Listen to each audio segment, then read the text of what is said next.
Hey guys, it's Marina, and this is going to be our first AP Precalc video for this channel. I know you guys just took a test. We're going to go ahead and jump straight into 1.7 rational functions and end behavior. So we can go ahead and start. For the first one, we're going to be finding the domain of f of x, which here is just x squared minus 4 over 3x plus 12. And right off the bat, you can tell that this numerator is a difference of squares, so you can factor out to x plus 2 times x minus 2. And on the bottom, you can factor out a 3, so 3 times x plus 4.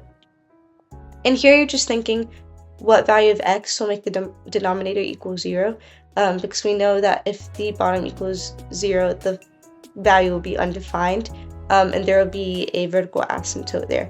So because of this, we know that x cannot equal negative 4. So when you're describing a domain, you just have to make sure that negative 4 is not included in it. So for our domain, we can write negative infinity to negative 4, and make sure you're using parentheses because we don't want it to be included, and then negative 4 to infinity, and that is your answer. Now here we do have that graph, but I did want you guys to know how to do it without seeing it, because there are some times where you won't have that graph. But here you can see that at negative 4 there is a vertical asymptote. So the function will always be approaching it, but it'll never exist at that point. And down here we actually don't have a graph, which is why it's important to know this skill. But here, there's not much we can do to the numerator, so we're going to leave it as is. So 4x minus 1.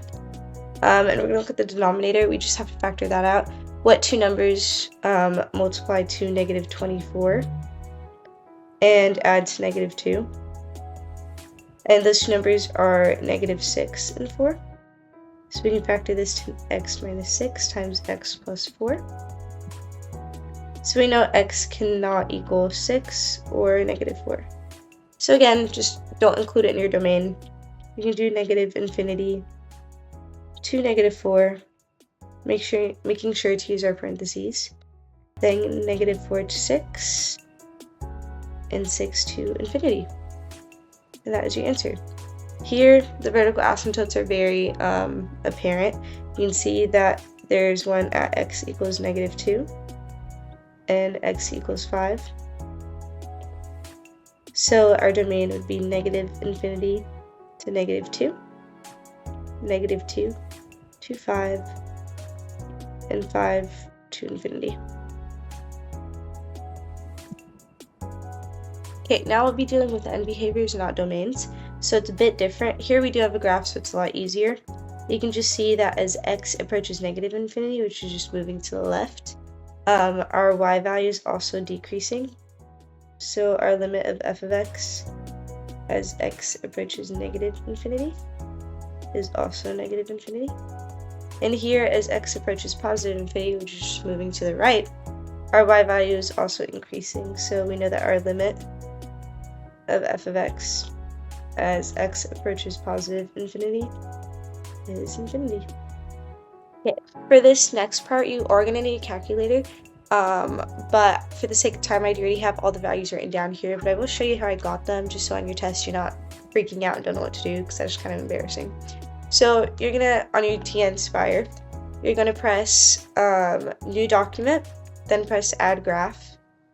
I'm just going to go ahead and put an f1 of x for you. You're just going to type in your function, which here is 4x minus 1 over x squared minus 2x minus 24. And you press enter and it'll look like this. And then you're going to press menu, scroll down to 7 and press table. Then press split screen table. And it's going to give you this little chart with a bunch of very specific small numbers that we don't really care about. So then you're going to press menu again, press table, scroll down to 5 and press edit table settings. And you can keep your table start at 0, but then go to independent and change it from auto to ask, and then press OK. And now you have an XY table with that saved function where you can put in whatever X values you want. So this is when we can put in our 10, 100,000, 10,000, and our negatives, that it'll spit out these values.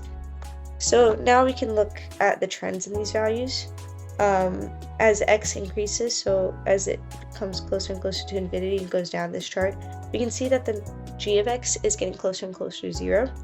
So we know the limit of g of x as x approaches infinity is 0. And as x decreases without bound, so as it's getting closer and closer to negative infinity, going down this chart, we can see that it's getting closer and closer to 0 as well. So we know the limit of g of x as x approaches negative infinity is also 0. Here with the graph, it's a bit more obvious because we can see which way they're going. But as x is moving to the left, getting closer and closer to negative infinity, we can see that it's getting closer to -2 right here. So the limit of f of x as x approaches negative infinity is -2. And same thing on the other side. As it moves to the right, it's also just getting closer and closer to -2. So limit of f of x as x approaches positive infinity is also just -2. Now I'm going to skip over these two just because we've done similar ones, but I will be doing number 3 because it does look a bit more intimidating.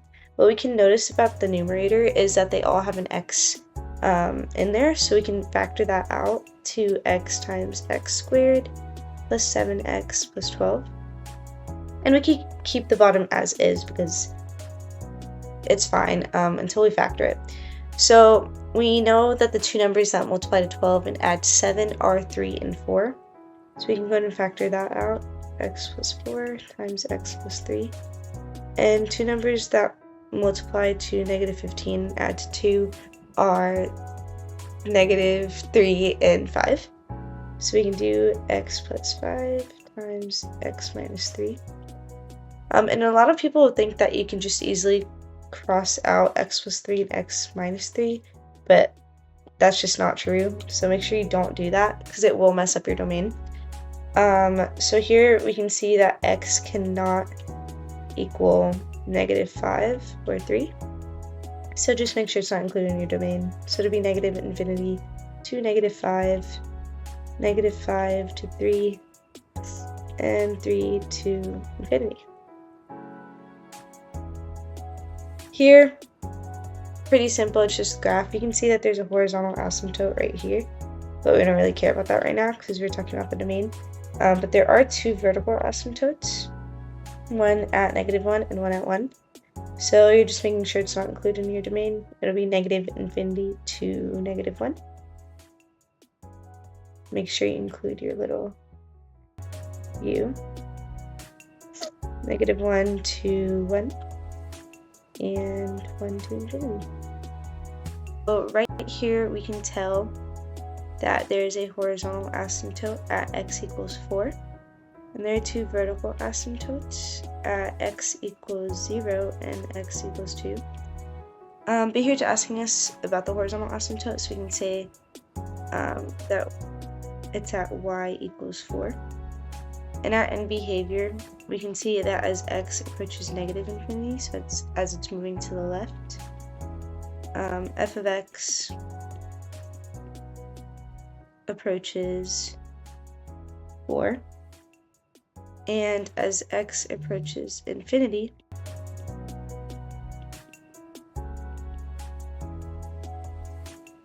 f of x also approaches 4.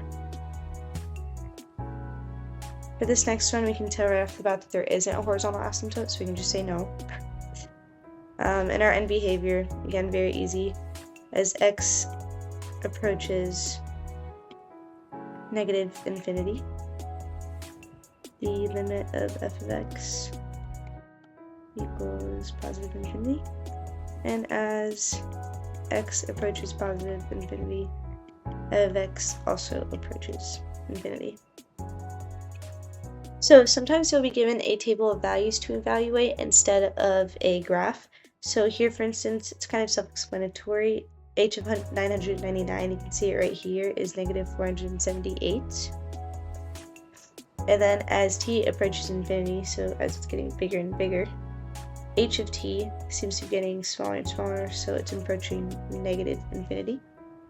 And then as t increases with that bound, so as it's getting bigger and approaching positive infinity, h of t decreases. It's kind of just asking the same thing as b. And then find the y-intercept. You're just finding the value of h of t when t equals 0, which right here we can see is 32. So our y-intercept point is 0, 32.